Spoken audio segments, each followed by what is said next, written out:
우리 사무엘하 말씀에 이제 들어왔습니다.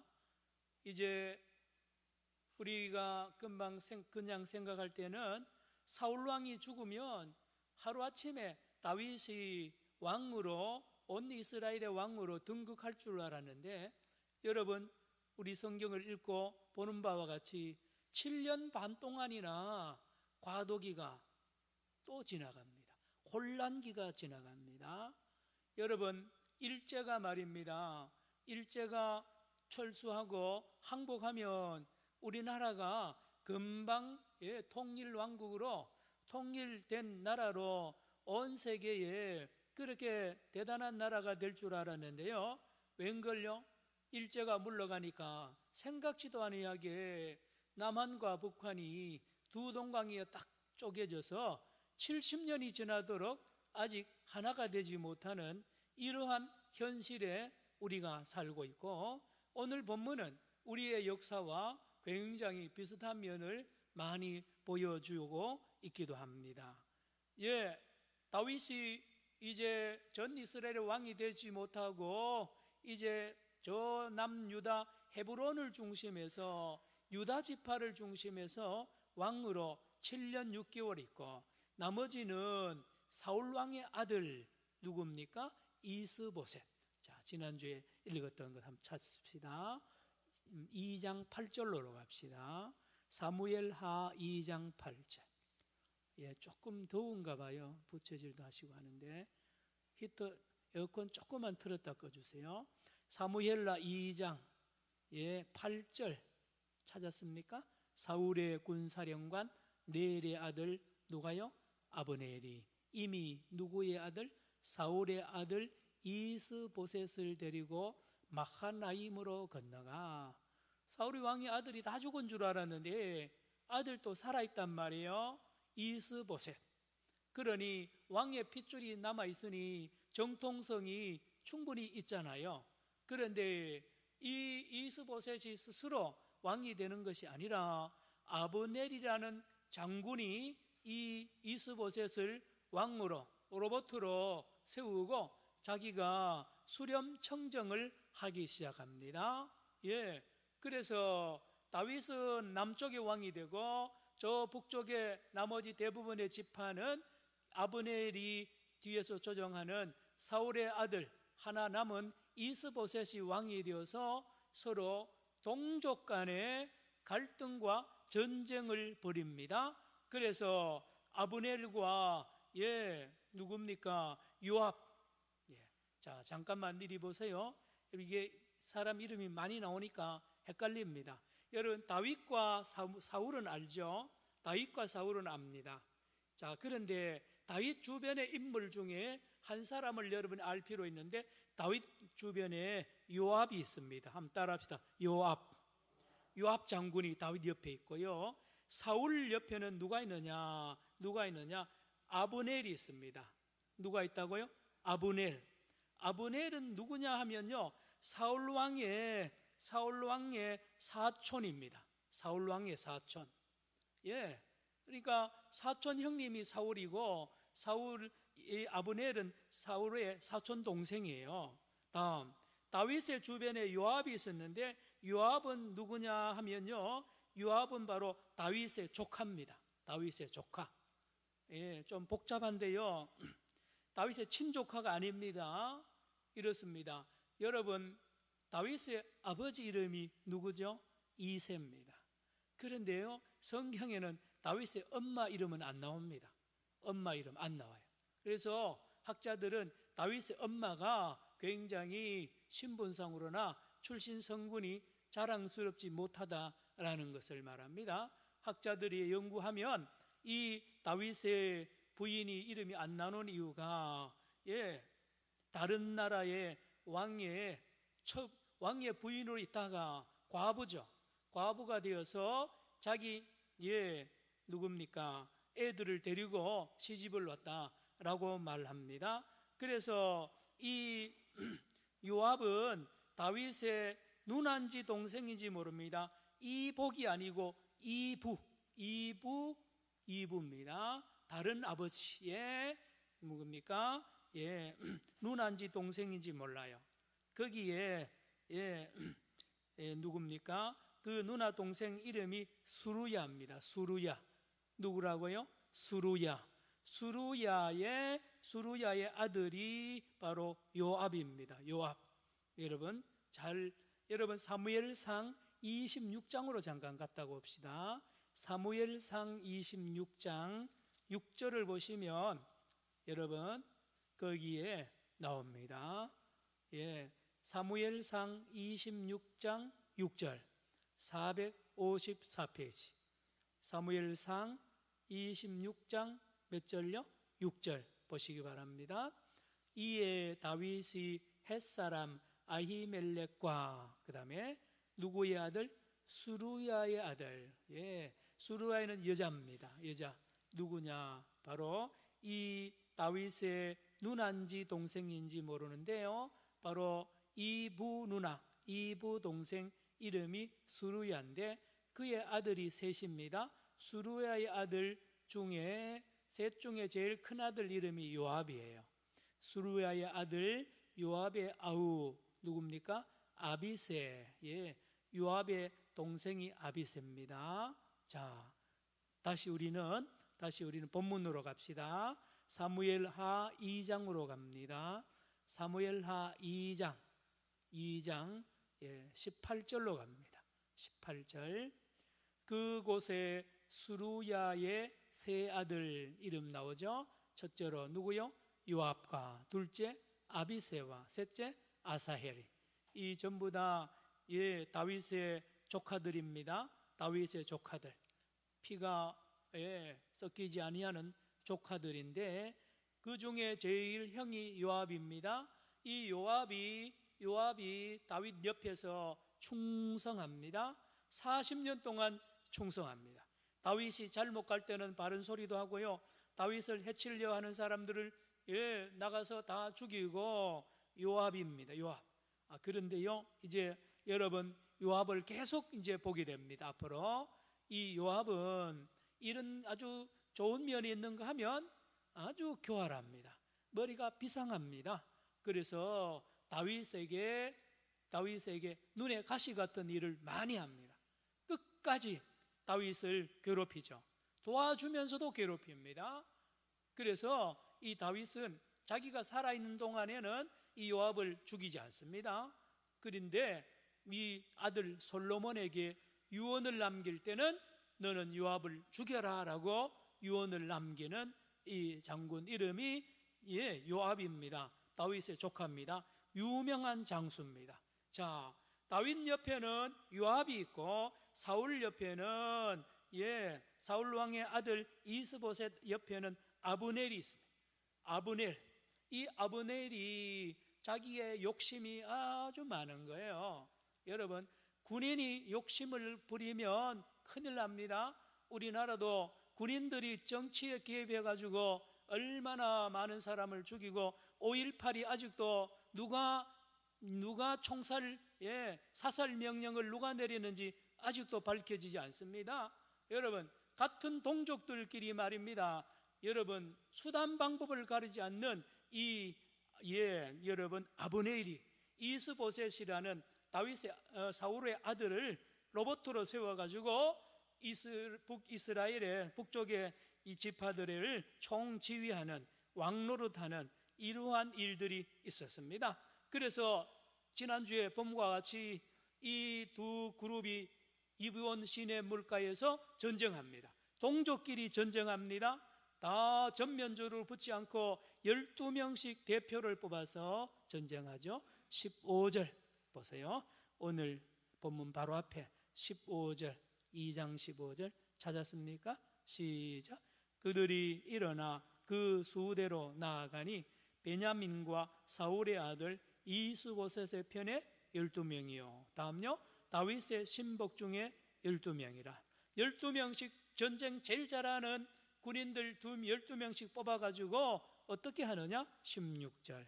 각기 상대방의 뭐를 잡고?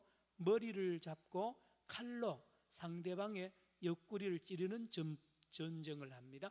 게임 방법이에요. 전쟁 방법인데 빨리 빼서 빨리 찌르면 자기가 안 찔리면 살죠.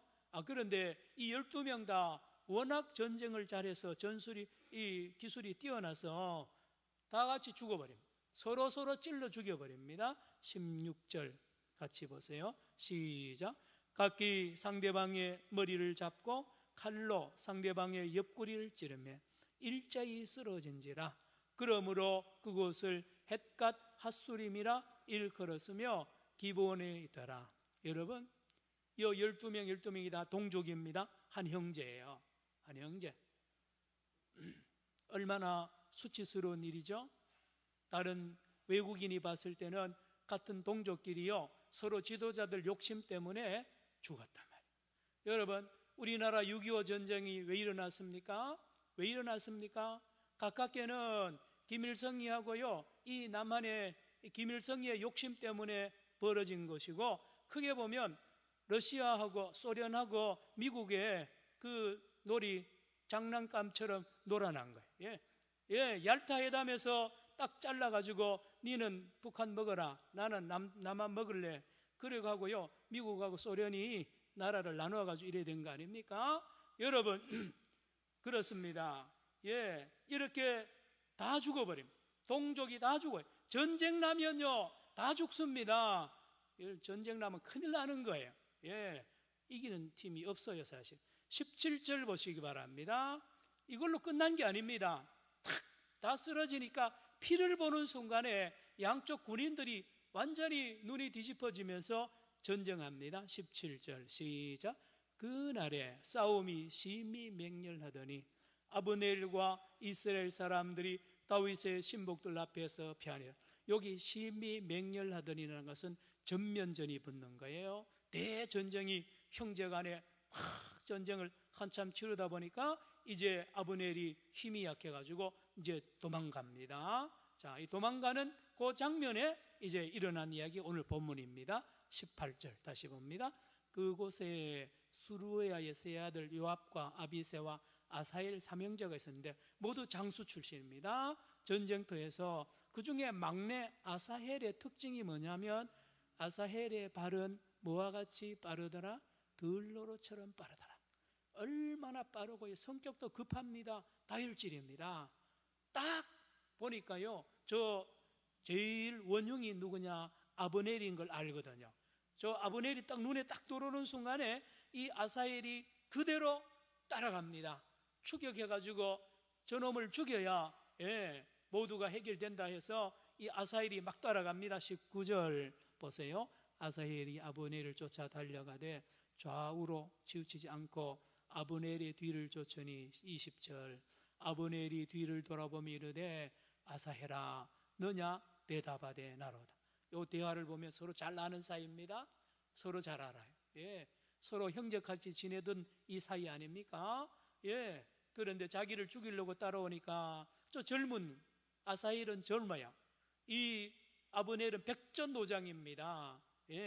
그러니 이제 따라오지 말라는 거예요. 21절 아브넬이 그에게 이르되 너는 왼쪽으로나 오른쪽으로나 가서 청년 하나를 붙잡아 다른 일반 군인 잡아가지고 그를 죽이고 그의 뭡니까? 군복을 빼앗아 전리품으로 해서 그냥 돌아가라, 공을 그걸로 세우고 돌아가라라고 하니까 아니라는 거예요. 끝까지 너를 죽여야 되겠다는 거예요.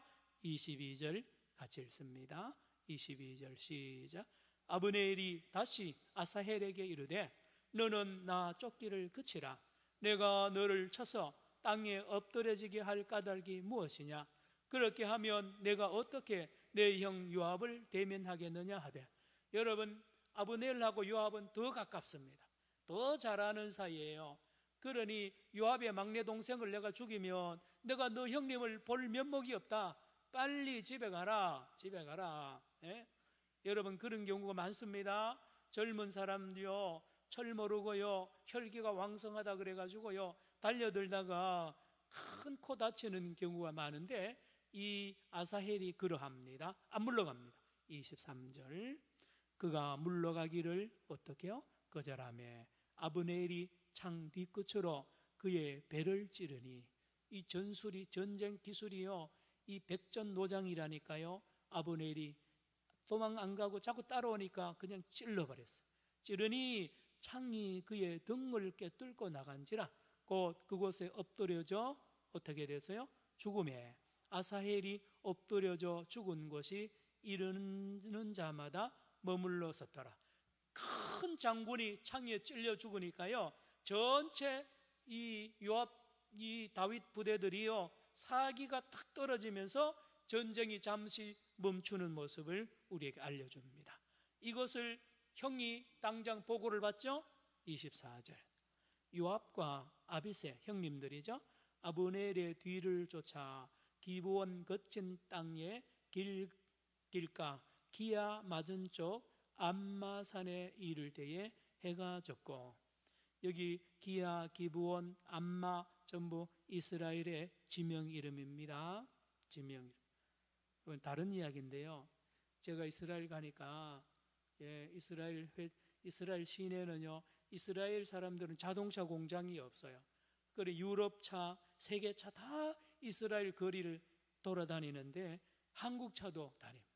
제가 첫 번에 가니까 대우르망이랑 아세요? 그게 막 다녀요. 대우르망을 모두 많이 사가 몰고 다니는데 왜 그러냐니까 가격이 그래 싸답니다. 그러다가 조금 있다니까 기아에서 프라이드하고 여러 차들이 들어오고 현대 엑센트 아반떼가 막 들어오더라고요. 소나타도 가끔 들어오고. 왜 제가 이 이야기 하느냐, 여기 기아라는 지명이 나와서 생각이 나서 한 이야기인데요, 유대인들은 지금도 기아를 발음을 못합니다. 기아라 그러지 않고 카이야. 한국 사람 지나가면 카이야 그러고요. 기아차. 여러분 그건 잊어버리고 24절 이제 요압과 아비새가 아브넬, 자기 동생을 죽인 이 아브넬을 추격해가지고 가다 보니까 해가 집니다. 자, 25절 베냐민 족속은 함께 모여 아브넬을 따라 한 무리를 이루고 작은 산 꼭대기에 섰고, 해가 지는 순간에 이제 섰습니다. 또요, 이 요압은 이쪽 건너편에 서 있는 거예요. 26절 시작. 아브넬이 요압에게 외쳐 이르되 칼이 영원히 사람을 상하겠느냐? 마침내 참혹한 일이 생길 줄을 알지 못하느냐? 내가 언제 무리에게 그의 형제 쫓기를 그치라 명령하겠느냐? 이 아브넬이 힘이 약하니까 이제 휴전하자는 걸 제안하는 거예요. 이제 요압 보고 이제 계속 전쟁하면 우리 둘 다 죽는다. 그러니 요압 빨리 그 전쟁을 멈추고 서로 이제 자기 고향으로, 자기 본지로 돌아갑시다라고 제안을 이제 합니다. 그러니 이 제안을 받은 요압이 27절입니다. 요압이 이르되 하나님이 살아계심을 두고 맹세하노니 내가 말하지 아니하였다면 그랬습니다. 여러분 여기 내가 말하지 아니했다면 하는 것은 뭘 말하느냐? 전쟁을 일으킨 주범이 너 아니냐 말이야. 너. 가만히 있는데 너가 전쟁을 돋구고 너가 전쟁을 일으켰지 않냐?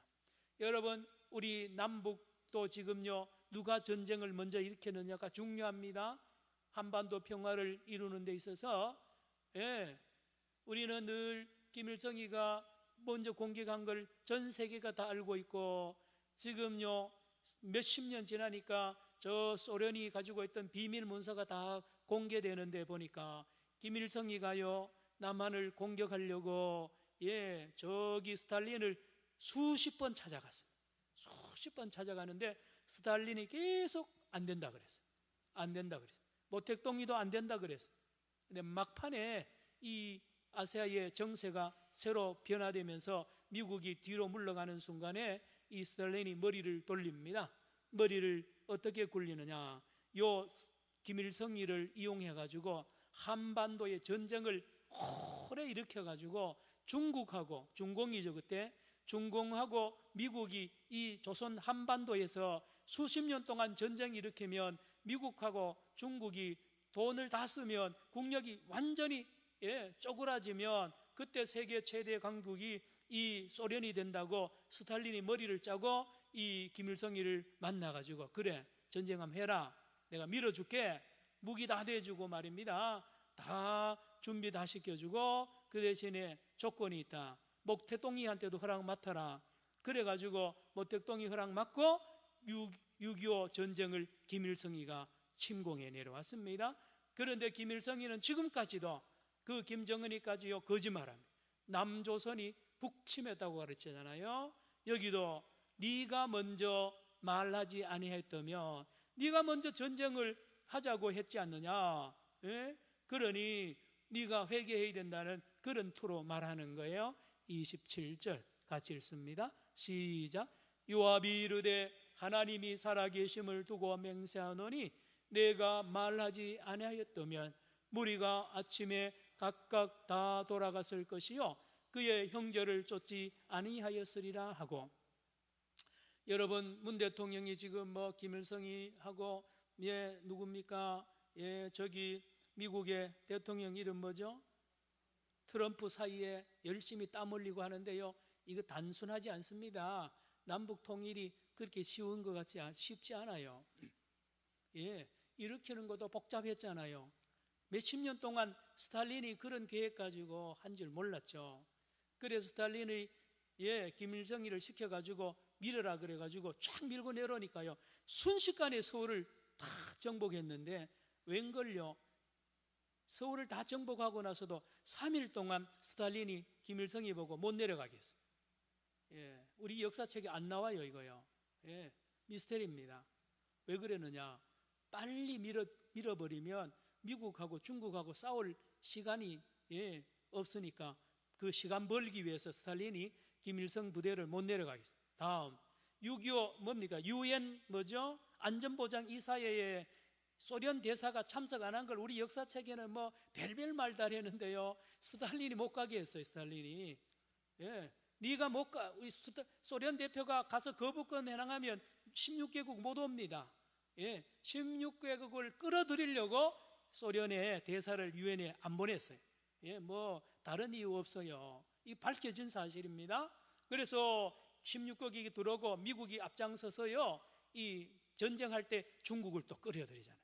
그래서 이 휴전이 안 되면요, 중국하고 미국이 여기서 대대적인 전쟁을 일으켜서 스탈린의 소원대로 될 뻔했는데 스탈린이 나중에 죽습니다. 죽고 휴전이 되고, 이게 역사예요. 성도 여러분, 이 나라와 나라 사이에 동족 간의 전쟁도 이런저런 복잡한 사연도 있고요, 원인이 많습니다. 그러나 이걸 다시 화합하고 하나로 만드는 일은 억수로 어렵습니다. 어려워요. 우리나라 남북 통일해야 될 거 아닙니까? 해야 됩니다. 우리 힘이 없잖아요, 지금 보는 것 같이. 그런데 우리가 오늘 저녁에 깨달아야 될 것, 기도해야 될 것은 뭡니까? 다윗 같은 지도자가 나오면 됩니다. 따라합시다. 다윗 같은 지도자가 나오면 이 나라를 통일시키는 일에 하나님의 도구로 쓰임받을 수가 있습니다. 다윗이 하는 것 아니에요. 하나님이 다윗 같은 지도자를 통해서만이 통일을 이룰 수 있는데요, 이 다윗은 끝까지 어떤 특징이 있느냐? 하나님께 맡깁니다. 하나님의 뜻대로 하는 거야. 그러나 사울은 그렇지 않습니다. 사울 집안은 그렇지 않아요. 다 사리사욕입니다. 여러분, 우리나라 역대 대통령 중에 진짜 사리사욕 없이 욕심 없이 우리 민족과 나라를 섬긴 지도자 과연 몇이 있습니까? 몇이 있냐 말이에요. 여러분, 우리 지금 정치하는 사람들 중에 사리사욕이 없이요, 이 민족을 위하여 여러분 그냥 초계같이 쓰임받고 일하는 지도자가 과연 얼마 있냔 말이에요. 여러분, 왜 그런지 아세요? 교회만이 이런 인재를 길러낼 수 있습니다. 어떤 인재인데요? 나는 죽어야 됩니다. 나는 죽어야 돼요. 여러분, 우리 역대 대통령 다 아무것도 아니에요. 살아있을 때는 뭐 하늘 나는 새도 막 떨어뜨린다 그러는데요, 아무것도 아니잖아요. 퇴임하면 아무것도 아닌 사람들이 그 몇 년 동안 들어앉아가지고요 팍 나라를 어지럽히고 그러면 됩니까? 여러분, 이런 욕심 없는 지도자는요, 하나님만이 기를 수 있고요, 교회만이 기를 수 있어요. 누가 기른다고요? 교회가. 그런데 오늘 교회가 잠들었어요. 잠들어서 모두 엉뚱한데 교회 지도자들이 빠져가지고 말입니다. 여러분, 지금 인물들 다 놓치고 있어요. 젊은이들 교회를 다 빠져나가고 엉망이 되었습니다. 그러나 우리 산정형 교회는 멀리 미래를 바라보면서 우리 교회 안에 남북을 통일시킬 다윗 같은 지도자를 길러내는 교회 되기를 축원합니다. 여러분, 그렇습니다. 공부 잘하는 사람 안 됩니다. 공부 잘하는 사람, 머리 좋은 사람 안 돼요. 여기요, 아브넬 머리 비상합니다. 비상합니다. 결국은 죽어요. 여러분, 다시 28절로 갑니다. 28절, 드디어 이제 휴전이 됩니다. 휴전 28절, 요압이 시작. 요압이 나팔을 불매 온 무리가 머물러 서고 다시는 이스라엘을 쫓아가지 아니하고 다시는 싸우지도 아니하니라. 29절입니다. 시작. 아브넬과 그의 부하들이 밤새도록 걸어서 아라바를 지나 요단을 건너 비드론 온 땅을 지나 마하나임에 이르니라. 여러분, 아브넬과 그의 이스라엘 백성들이, 군인들이 전체 철수해서 자기 본지로 돌아갑니다. 휴전이 된 거야. 다음 이 30절로 가세요. 요압이 아브넬 쫓기를 그치고 어떻게 해요? 돌아와 무리를 다 모으니, 전체 군인들 다 모으니까, 계수합니다. 머릿수 계수하니까 다윗의 신복 중에 몇 명과 19명의 장수가 죽었습니다. 또 한 사람이 죽었죠. 누굽니까? 아사헬이 없어졌으니 죽었습니다. 다음 31절, 다윗의 신복들이 베냐민과 아브넬에게 속한 자들을 쳐서 몇 명요? 360명을 죽였더라. 사울 집안의 그 장군들과 군인들 360명이 죽고 다윗 편에는 20명이 죽었어요. 여러분, 6.25 전쟁에 북한의 인민군 죽은 숫자나 우리 남한의 국군 죽은 숫자, 그게 다 우리 동족입니다. 동족이에요. 왜요? 하나님 입장에서 봐야 돼요. 여러분, 하나님 입장에서 봐야 됩니다. 우리 역사를 교회에서 새로 가르쳐야 됩니다. 교과서, 집에서, 아니 학교에서 가르치는 교과서로는 인물 못 길러냅니다. 왜요? 우리 남한 입장에서만 보는 거예요. 여러분, 남한 입장에서 보도기도 해야 되지만 하나님 입장에서 봐야 돼요. 이 일을 잠시 했던 분이 함석헌 선생님. 함석헌 선생이 뜻으로 본 한국 역사, 조선 역사 책을 썼어요. 여러분, 세계를, 한국을 하나님의 관점에서 보면 보이는 거예요. 우리는 어느 편에도 안 됩니다. 하나님 편에 서야 됩니다. 누구 편에요? 하나님 편. 한국교회가 하나님 편에서 보고 하나님 편에서 일하는 일꾼들을 길러내면 이 사람은 일을 할 수 있습니다. 그 사람 눈에는요, 길이 보이게 돼요. 어느 당에 어느 사람에게 속해 있으면 인물이 못 되는 겁니다. 여러분, 다윗입니다. 다윗. 우리가 사무엘 상하에서 다윗을 또 깊이 배워야 되는 이유가 여기에 있습니다. 다음 32절입니다. 32절. 어쨌든지 양쪽 다 죽었어요. 얼마나 아까운 목숨들이 서로 형제들끼리 싸워서 죽었단 말이에요. 32절 시작. 무리가 아사엘을 들어 올려 베들레헴에 있는 그의 조상 묘에 장사하고 요압과 그의 부하들이 밤새도록 걸어서 헤브론에 이른 때에 날이 밝았더라. 여러분, 다 이제 본거지로 돌아갑니다. 저 북쪽 사울 집안 군인들과 민족들 전부 자기 본지로 돌아가고 다윗의 부하들과 군인들도 전부 헤브론으로 본지로 돌아왔습니다. 자, 그런데 3장 1절에 참으로 안타깝고 가슴 아픈 이야기를 기록하고 있습니다. 3장 1절 시작. 사울의 집과 다윗의 집 사이에 전쟁이 오래매 다윗은 점점 강하여 가고 사울의 집은 점점 약하여 가니라. 여기에 두 집안을 비교해 놨습니다. 다윗의 집안과 여러분 사울 왕의, 다시 말하면 왕조입니다. 여기 집은 왕조를 말합니다. 사울의 왕조와 다윗의 왕조를 비교했는데 세월이 지나면 지날수록 사울의 왕조는 자꾸 약해지고 다윗의 왕조는 점점 강해지더라 라고 기록을 하는 것입니다. 이유가 뭘까요? 당연히 그래야 되죠. 어떻게 해요? 사울 왕조의 특징은 사리사욕입니다. 욕심입니다. 사울 왕이 욕심이잖아요. 교만이죠. 자기가 나중에는 하나님을 배반하고 하나님 위에 올라서서요 온 백성을 다 괴롭히고요 폭군으로 변하잖아요. 욕심입니다. 그 주변에 아브넬도 욕심입니다. 전부 욕심이에요. 욕심으로 가는 정권은 금방 망합니다. 김일성, 김정일이, 김정은이도 특징이 욕심입니다. 그게요 뭐 민족을 위한다 그러죠. 그 증거가 어디 있습니까? 없어요. 전부 자기 집안 아들. 왜 그러니 세습하는 거 아닙니까? 김정은이도 지금 트럼프 보고 하는 이야기 뭐요? 내 정권을 보장해달라는. 내 정권을. 그 정권이 뭔 정권인데요? 욕심 덩어리 아닙니까? 욕심 덩어리. 여러분, 하나님은요 개인이든지 국가든지 욕심으로 나가는 것을 제일 싫어하고 칩니다. 교만한 자를 치고요 욕심 있는 자를 심판하는 것을 오늘 우리가 역사를 통하여 이 성경을 통하여 배워야 됩니다. 하나님이 북한 김정은이를 어떻게 칠지를 몰라요. 아무도 모릅니다. 그러나 하나님은 살아계세요. 그렇다 그래서 남한에 있는 정치가들이나 우리 교회가 역시 예외가 아닙니다. 아니에요. 어느 누구든지 여러분 자기 욕심을 따라서 자기 뜻을 이루려고 하고요 자기 집안 챙기고 하면요 금방 망합니다. 한국교회 세습하면요 하나님 제일 싫어하는 거예요. 그 목적이 뭡니까? 세습이라는 것은 욕심 아닙니까? 욕심이에요. 욕심이 인태한 죄를 낳고요 비참하게 끝나는 것입니다. 따라합시다. 하나님은 살아계십니다. 말씀을 마칩니다.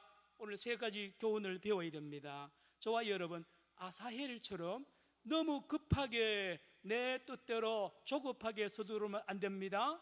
저기 아브넬이 원수라 그래가지고 막 쫓아가서 내가 해결하려고.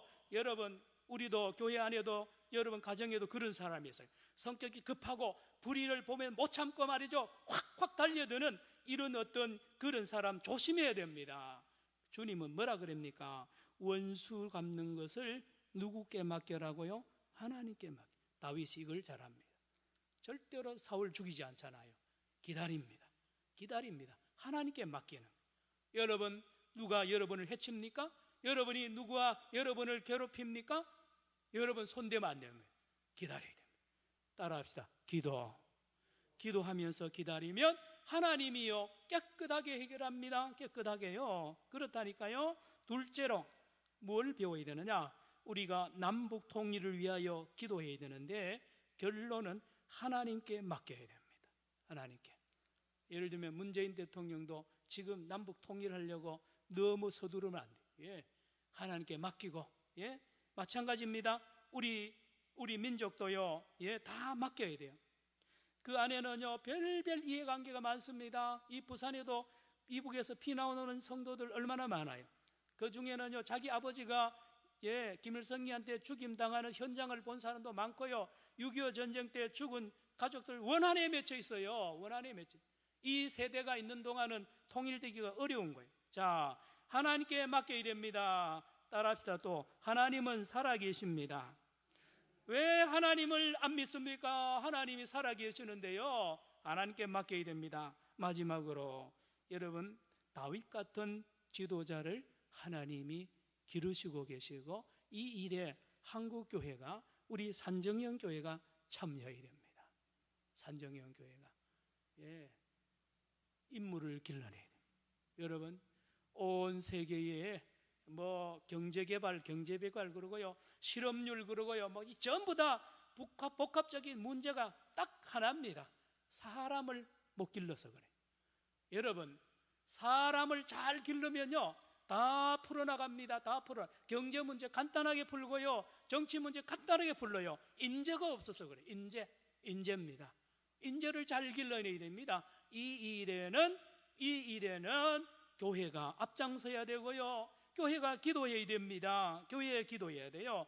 다윗 같은 지도자를 하나님께서 길러주셔서 이 민족, 아무도 못 푸는 이 남북 문제, 평화 문제, 경제 문제, 모든 문제를 우리 하나님께서 풀 수 있도록 저와 여러분, 우리 산정령 교회가 귀한 인물들을 길러내는 위대한 교회 되기를 축원합니다. 기도합시다.